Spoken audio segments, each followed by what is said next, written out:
السلام علیکم ورحمۃ اللہ وبرکاتہ۔ نحمده ونصلی علی رسولہ الکریم، اما بعد فاعوذ باللہ من الشیطان الرجیم، بسم اللہ الرحمن الرحیم۔ الذین ينفقون فی السراء والضراء والکاظمین الغیظ والعافین عن الناس واللہ یحب المحسنین، صدق اللہ العظیم۔ اللہ رب العزت نے ہمیں جو معاشرتی زندگی سکھائی ہے، اس کے آداب سکھائے ہیں، اور اس معاشرتی زندگی میں جو چیز نقصان دہ ہوتی ہے ان سے اللہ رب العزت نے روکا ہے، اور جو چیزیں انسان کے لیے مفید ہوتی ہیں ان کے بارے میں اللہ نے حکم دیا کہ آپ یہ کیجئے اس معاشرے سے۔ جب انسان مل جل کر زندگی گزارتا ہے اسے معاشرہ کہتے ہیں، اور وہ ایک گھر بھی ہوگا، وہ ایک کاروبار بھی ہوگا، ایک ادارہ بھی ہوگا، ایک خاندان بھی ہوگا، وہ سب کے لیے وہی اصول ہیں جو اللہ نے اس معاشرتی زندگی کے لیے سکھائے۔ آج بسا اوقات انسان اللہ نے جو قرآن حکیم میں اصول بتائے، نبی کریم صلی اللہ علیہ وسلم نے ان اصولوں پر عمل کر کے دکھایا سیرت طیبہ میں۔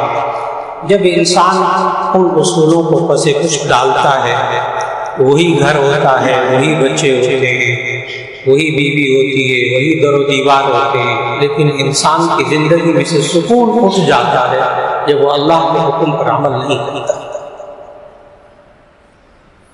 اور پھر جب وہ اللہ کے حکم پر عمل کرنے لگتا ہے، وہی بچے ہوتے ہیں، وہی بیوی ہوتی ہے، وہی در و دیوار ہوتے ہیں، وہی اللہ سکون عطا فرما دیتا ہے۔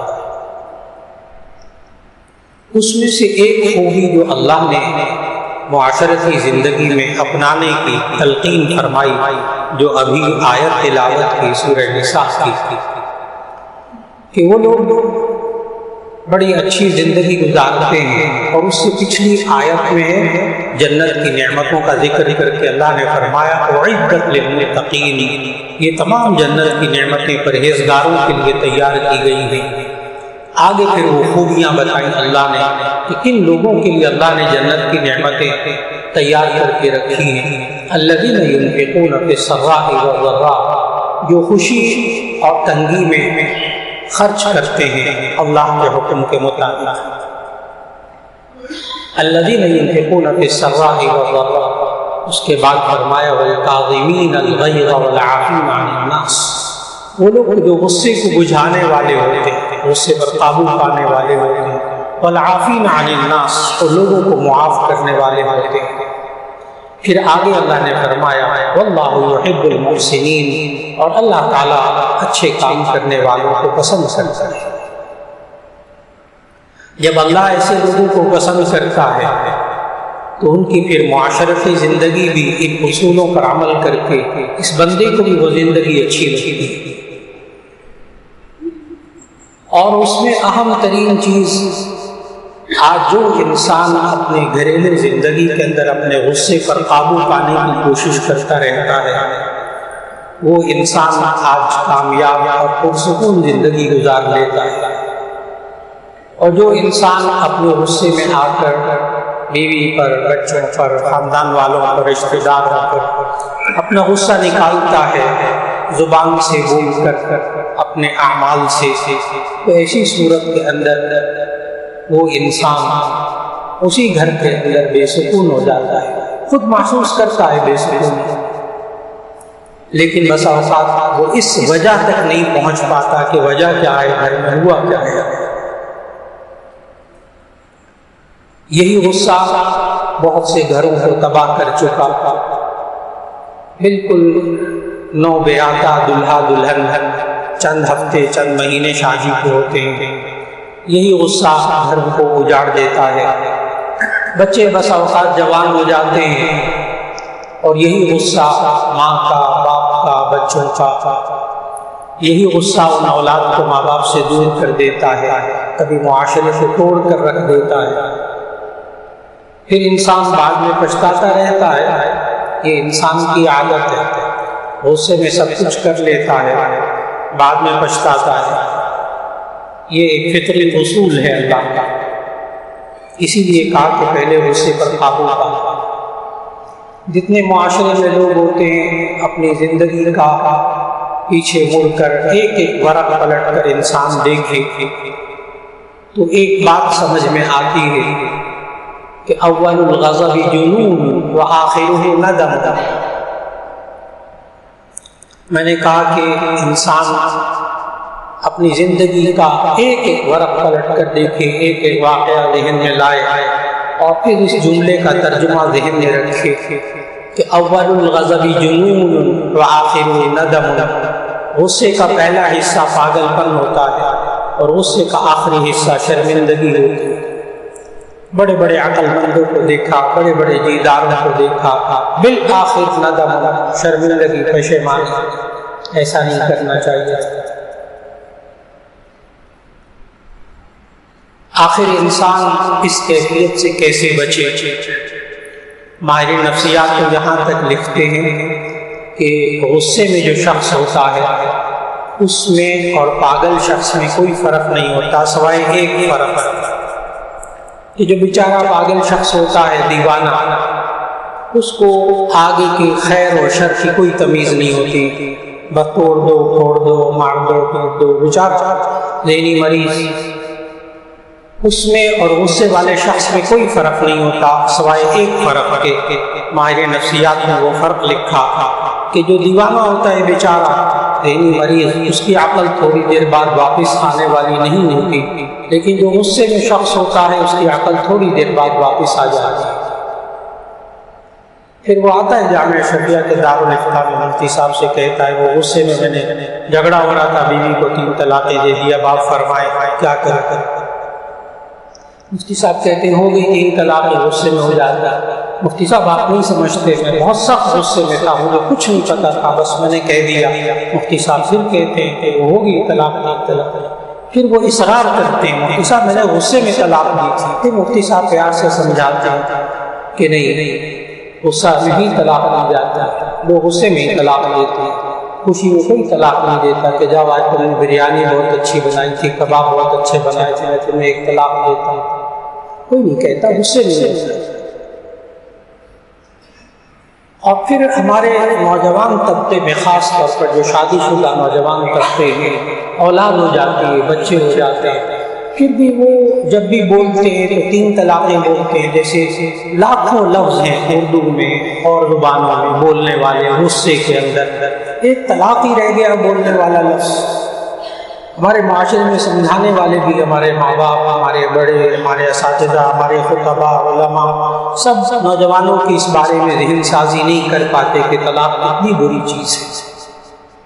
ابغض الحلال عند اللہ الطلاق، حدیث نبی صلی اللہ علیہ وسلم نے فرمایا ابغض الحلال عند اللہ الطلاق، کہ اللہ کے نزدیک سب سے ناپسندیدہ چیز بغض کا لفظ آیا، ان ابغض عند اللہ، کہ حلال چیزوں میں سب سے زیادہ ناپسندیدہ چیز اللہ کے نزدیک وہ طلاق ہے۔ جب اللہ کو ناپسند ہے تو اس میں خیر کہاں سے ہو سکے؟ اس لیے اللہ نے اس کو ناپسند قرار دیا کہ اس سے انسان کے خاندان ٹوٹ جاتے ہیں، گھر ٹوٹ جاتے ہیں۔ اس لیے اس لفظ کو بولنے سے نوجوانوں کو سمجھایا جائے، بچوں بچیوں کو سمجھایا جائے، ہر وقت اس کیفیت سے بچے،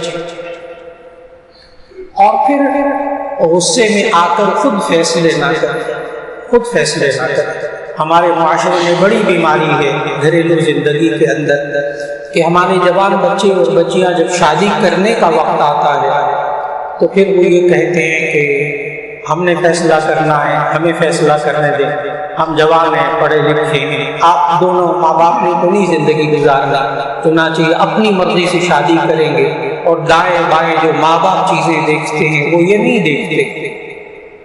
اس کی وجہ بھی ہے کہ بخاری شریف کی حدیث ہے، نبی صلی اللہ علیہ وسلم نے فرمایا حبک الشیء یعمی و یصم، بہت مستند حدیث بخاری کی، حبک الشیء یعمی و یصم، کسی چیز کی محبت انسان کو بہرا اور اندھا کر دیتی ہے، پھر وہ نہ کوئی بات سنتا ہے نہ دیکھتا ہے، اس کو اس لڑکی کے اندر اس کے خاندان میں کوئی عیب نظر نہیں آتا نوجوان کو، کیونکہ اس کا قلبی تعلق ہوتا ہے، اور ماں باپ جب اس رشتے کو دیکھتے ہیں وہ بہت ساری باتیں دیکھتے ہیں۔ تو ہمارے ہاں معاشرے میں ایک یہ کیفیت آ گئی کہ جب شادی کرنے کا وقت ہوتا ہے تو اس وقت بھی یہ نوجوان غصے میں ہے اور کہتا ہے میں نے وہیں شادی کر لی، اور اندھا اور بہرا ہو جاتا ہے، عیوب سے عیوب، اس کو عیب نظر نہیں آتے کسی سے۔ پھر اس کے بعد جب غصے میں اس رشتے کو توڑنا چاہتا ہے تب بھی غصے کو استعمال کرتا ہے اور خود فیصلہ کرتا ہے۔ اللہ نے اس وقت بھی سمجھایا کہ گھریلو زندگی میں جب غصہ آ جائے میاں بیوی کو تو خود فیصلہ کرے۔ دیکھیے وہ خالق ہے نا، وہ خالق ہے۔ میاں بیوی تیز غصے میں وہ پیک پہ پہنچے ہوئے ہوتے ہیں، کیا فیصلہ کرے گا؟ منفی فیصلہ کرے گا، نیگیٹو فیصلہ کرے گا، مثبت کی تو توقع ہی نہ رکھے، دونوں غصے میں بھرے ہوئے۔ اور ہمارے معاشرے میں یہ دوسری خرابی یہ ہے کہ دلہا اور دلہن میاں بیوی جب ناچاہتی ہوتی ہے خود فیصلہ کرتے ہیں غصے میں آ کر، یہ ایک اور غلطی ہے۔ اب اللہ تعالیٰ نے کیا رہنمائی کی؟ سورہ نساء کی آیت نمبر 35، جب گھریلو زندگی کے اندر غصے کی وجہ سے انسان توڑ دیکھے نا کہ اب یہ رشتہ ٹوٹنے کی حد تک ہو رہا ہے اور درمیان میں دراڑ آ رہی ہے، ماں باپ کو اندازہ ہو جاتا ہے، تو ایسی صورت میں دیر نہیں کرنی چاہیے۔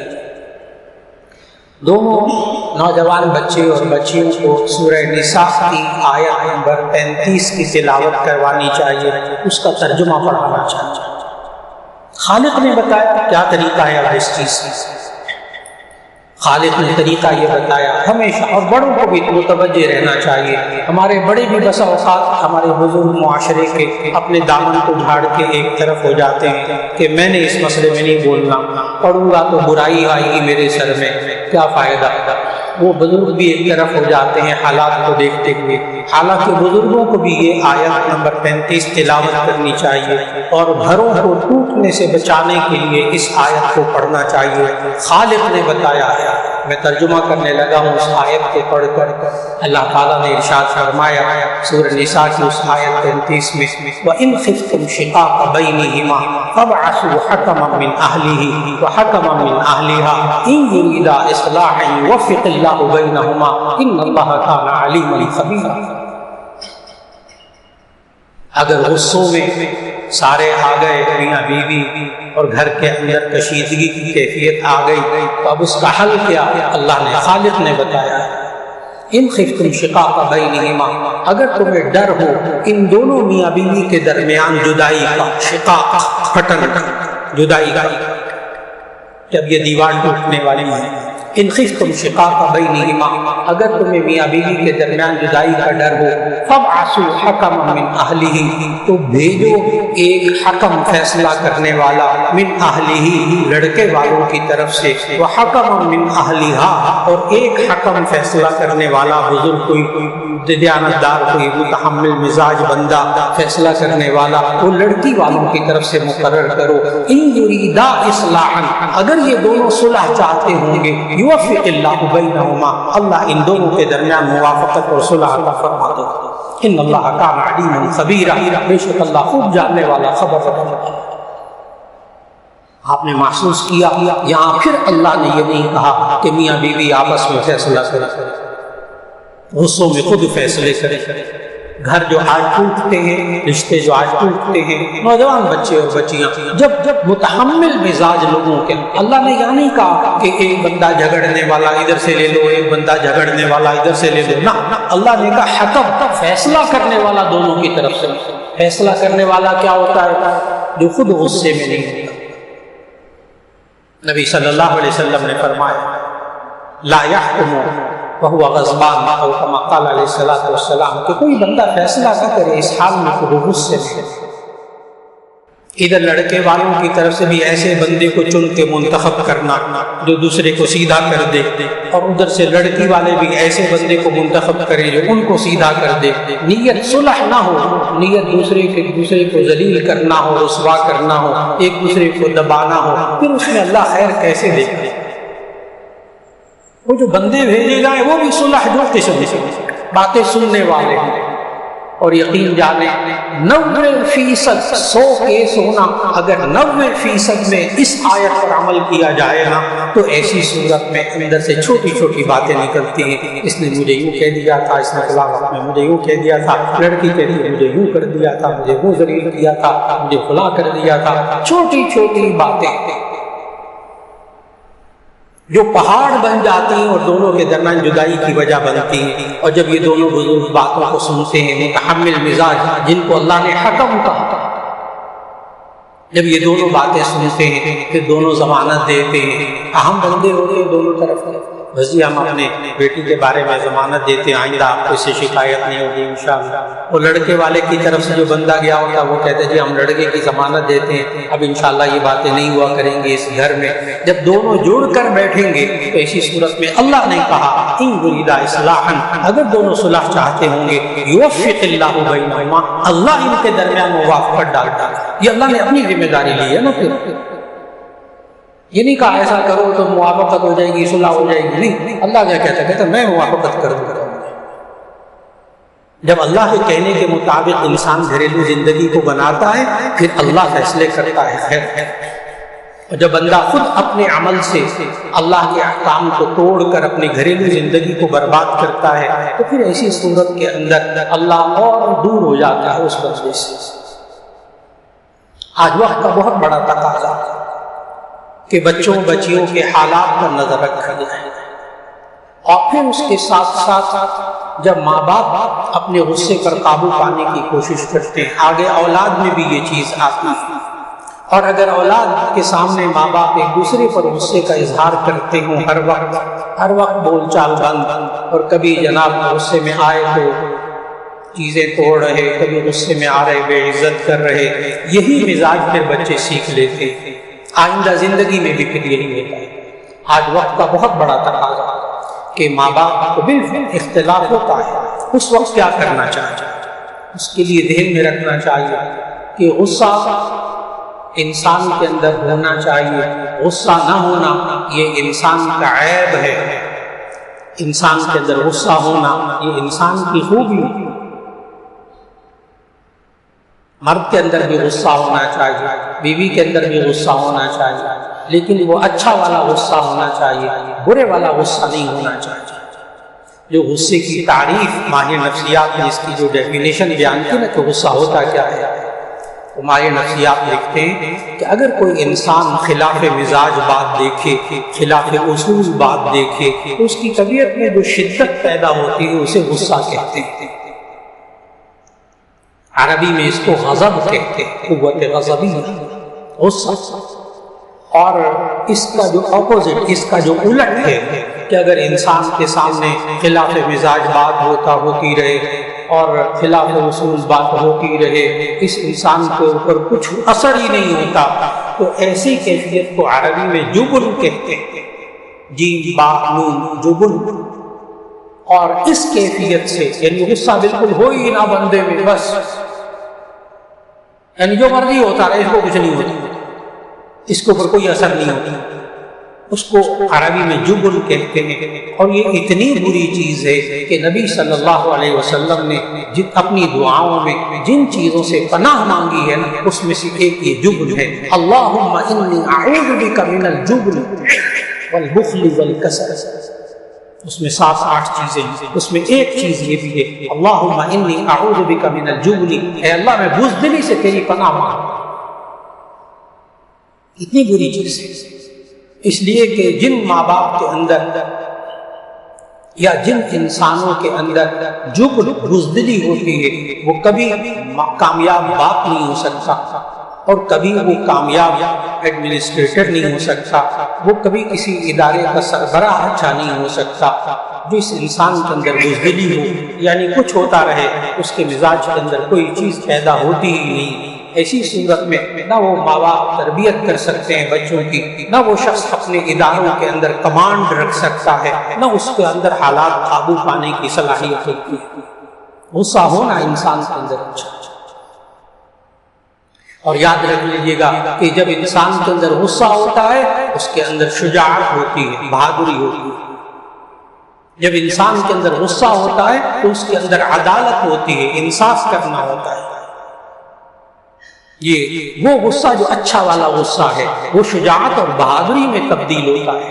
جو اچھا والا غصہ ہے وہ عدالت میں، انصاف کرنے کے لیے ہمت چاہیے، ایک قوت غضبیہ چاہیے تاکہ وہ انسان اس کو نافذ کر سکے۔ بزدل انسان نہ اس کے اندر شجاعت ہوتی ہے، نہ اس کے اندر عدالت ہوتی ہے، انصاف بھی وہ نہیں کرتا، بہادری تو سوال ہی پیدا نہیں ہوتا۔ لیکن پھر یہ کیوں کہا جاتا ہے؟ اور یہ بھی میں عرض کر دوں کہ کوئی آیت پورے قرآن مجید میں، کوئی حدیث پورے ذخیرہ حدیث میں کسی بندے کو نہیں مل سکتی کہ جس میں یہ لکھا ہو کہ اچھا انسان وہ ہوتا ہے جس میں غصہ نہ ہو۔ کوئی آیت، کوئی حدیث نہیں کہ اچھا انسان وہ ہوتا ہے جس میں غصہ نہ ہو، کوئی حدیث، کوئی آیت نہیں۔ اور یہ والی جو آیت ابھی شروع میں نے تلاوت کی خطبے کے شروع میں، وہاں اللہ تعالیٰ نے فرمایا الکاظمین الغیظ، وہ لوگ کہ جو غصے کو بجھانے والے ہوتے ہیں، غصے پر قابو پانے والے ہوتے ہیں۔ دیکھیے آگ ہو تو اس کو کہا جائے گا نا بجھائیں، اگر آگ ہو ہی نہ تو بجھانے کا کیا مطلب؟ آگ جل ہی نہیں رہی، وہ بندہ کہہ رہا بجھاؤ، معلوم ہوا آگ ہوگی تو اسے بجھائیں گے نا، غصہ ہوگا تو اسے بجھائے گا نا۔ معلوم ہوا ایک مومن کے اندر غصہ ہونا چاہیے جو اس کی عدالت اور شجاعت کا سبب بنے، بہادری کا سبب بنے۔ اب اچھا غصہ کیا، برا غصہ کیا؟ میں نے غصے کی تعریف بتائی۔ غصہ کہتے ہیں خلاف مزاج، خلاف اصول کوئی بات دیکھے تو انسان کی طبیعت کے اندر جو شدت آتی ہے اسے غصہ کہتے ہیں۔ اب اگر یہ غصہ آئے اللہ اور اس کے رسول صلی اللہ علیہ وسلم کے احکامات کو ٹوٹتا دیکھ کر، حق بات کے خلاف ہوتا دیکھ کر غصہ آئے، یہ غصہ اچھا ہے، ایسا غصہ انسان میں ہونا چاہیے۔ لیکن اس غصے پر عمل کرنا ہوگا نبوی طریقے سے، پھر اس میں انسان کا نفس بیچ میں نہ آ جائے۔ مجھے غصہ آیا، یہ اچھا والا غصہ ہے، اب جو میں جو چاہے کرو، جو میرے جی میں آئے وہ میں کروں، جو جی چاہے وہ میں کروں، اس سے پھر بچنا ہوگا اس انسان سے، یہاں پھر غلطی ہو جاتی ہے۔ اچھے غصے پر برے طریقے سے عمل کریں گے گھریلو زندگی تباہ ہو جائے گی انسان۔ اچھے غصے پر نبوی طریقے سے عمل کرنا۔ نبی صلی اللہ علیہ وسلم کو بھی اچھا والا غصہ آتا ہے، اور برا والا غصہ کیا ہوتا ہے؟ اپنا ذاتی مزاج، ذاتی اصول، ذاتی مفاد کے خلاف ہوتا دیکھ کر غصہ آئے، اس غصے کو قابو پانا ہے، اس پر بڑے طریقے سے عمل کرنا ہے، یہ نقصان دہ غصہ ہے۔ نبی صلی اللہ علیہ وسلم کو اچھا والا غصہ آتا ہے۔ کبھی کبھی نبی صلی اللہ علیہ وسلم کا غصے میں منہ سرخ لال سرخ ہوتا ہے۔ جامع ترمذی کی ابواب القدر کی پہلی روایت کا مطالعہ کیجیے۔ ابواب القدر جہاں تقدیر کا بیان ہے، اس کی پہلی حدیث ہے کہ نبی صلی اللہ علیہ وسلم ایک دن گھر سے باہر نکلے تو بعض صحابہ تقدیر کے بارے میں جھگڑ رہے تھے کہ انسان کی قسمت کیسی ہوتی ہے، ہماری قسمت ہے نہیں ہے، تقدیر میں کیا لکھا تھا، بولا آپس میں الجھ رہے تھے۔ اور تقدیر کے بارے میں الجھنے سے نبی صلی اللہ علیہ وسلم نے منع کیا، انسان تقدیر کے معاملات کو نہیں سمجھ سکتا۔ لیکن وہ صحابہ جھگڑ رہے تھے تقدیر کے مسئلے سے۔ نبی صلی اللہ علیہ وسلم کو غصہ آیا اور فرمایا کئی بار، کیا میں اس لیے بھیجا گیا ہوں؟ کیا میں نے تمہیں یہ سب کچھ یہ سکھایا ہے؟ اس وقت راوی پتہ کیا کہتا، الفاظ میں حدیث کے سنانے لگا، نبی صلی اللہ علیہ وسلم کو کتنا غصہ آیا۔ صحابی اس حدیث میں کہتے ہیں کأنما فقی فی وجنتیہ الرمان، ترجمہ کرنے لگا کأنما فقی فی وجنتیہ الرمان، گویا کہ نبی صلی اللہ علیہ وسلم کے رخسار مبارک میں انار نچوڑ دیا گیا، اتنا چہرہ لال سرخ ہو گیا غصے سے۔ اللہ نے جس چیز سے منع کیا کہ دیکھو تقدیر کے بارے میں زیادہ مت اندر گہرائی میں مت جاؤ، یہ کیوں گئے؟ اتنے ناراض ہو گئے اللہ کے حکم کے خلاف دیکھ۔ پھر حضرت عائشہ رضی اللہ عنہا فرماتی، یہ بھی جامع ترمذی کی حدیث کہ نبی صلی اللہ علیہ وسلم نے ساری زندگی اپنی ذات کی وجہ سے کبھی بھی انتقام نہیں لیا، کبھی غصے میں نہیں آیا۔ اپنی ذات کی وجہ سے نبی صلی اللہ علیہ وسلم کو کبھی غصہ نہیں آیا۔ ساتھ ہی اسی حدیث میں فرمایا حضرت عائشہ رضی اللہ عنہا نے کہ ہاں اگر حق کے خلاف، اللہ کے حکم کے خلاف ہوتا دیکھتے نبی صلی اللہ علیہ وسلم تو پھر نبی صلی اللہ علیہ وسلم کے غصے کے آگے کوئی ٹھہر نہیں سکتا، پھر شدید غصہ اس پر نبی صلی اللہ علیہ وسلم عمل بھی فرماتے، اس معاشرے کو، اس ماحول کو درست کرنے کے لیے۔ لیکن نبی صلی اللہ علیہ وسلم کا بھی طریقہ غصہ کرنے کا دیکھنا ہوتا تھا کہ کس بندے پر غصہ کیا جائے، کس پہ نہ۔ صحابہ سے جو قریب ہوتے تھے صحابہ، ان سے چھوٹی چھوٹی بات ہوتی تھی، نبی صلی اللہ علیہ وسلم خلاف شرع کوئی بات، خلاف ادب کوئی بات چھوٹی سی ہوتی تھی، نبی صلی اللہ علیہ وسلم بہت ناراض ہوتے تھے۔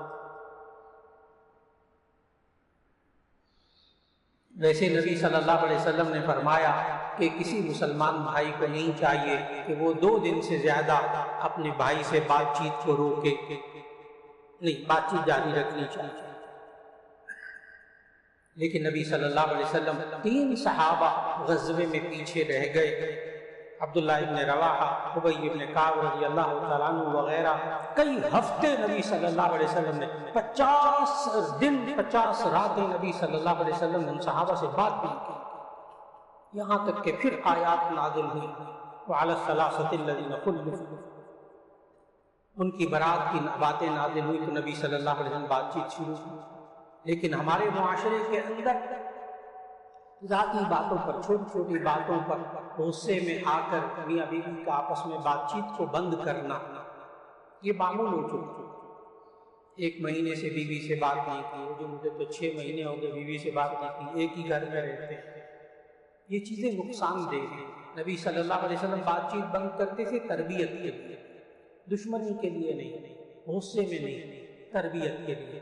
اگر سمجھے انسان کہ میں اپنے بچے سے اگر بات کرنا بند کروں گا چند گھنٹے کے لیے، 1 دن کے لیے، تو اس پر اثر ہوگا اور یہ بات چھوڑ دے گا، بری بات یا برا کام چھوڑ دے گا، ضرور انسان تربیت کے لیے ہلکی پھلکی بات چیت بند کرنے کی طرف آ سکتا ہے۔ اسی طرح نوجوان بچوں پر ہاتھ اٹھانا، غصے میں آ کر، اس سے بچنے کی بہت کیفیت ہونی چاہیے۔ نبی صلی اللہ علیہ وسلم نے ساری زندگی اپنی کسی بیوی پر ہاتھ نہیں اٹھایا، کسی بچے کو ساری زندگی نہیں مارا، کبھی نہیں ہاتھ اٹھایا، آخر یہ بھی تو سنتیں ہیں زندگی۔